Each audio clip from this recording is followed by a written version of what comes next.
కల్యా కట్ట సాంబార్. ఈ 3 నేమ్స్ ఈ రెసిపీకి యూస్ చేస్తారు. ఐటమ్స్ బట్టి రెసిపీ నేమ్ ఉంటుంది.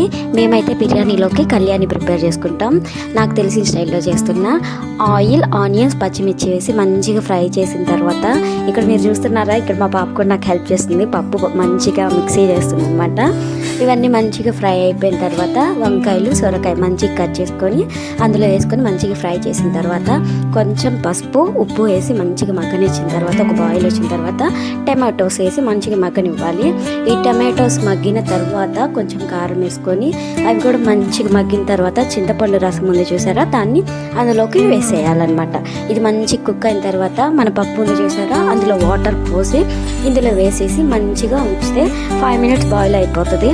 అప్పుడు మంచిగా తెరలిద్ది అనమాట. అప్పుడు ఆ స్మెల్ సూపర్ ఉంటుంది. లాస్ట్లో ఫైనల్గా కొత్తిమీర కట్ చేసుకొని వేసుకుంటే ఇంకా సూపర్ స్మెల్ ఉంటుంది. మన యమ్మీ టేస్టీ కల్యా కట్ట సాంబార్ వాట్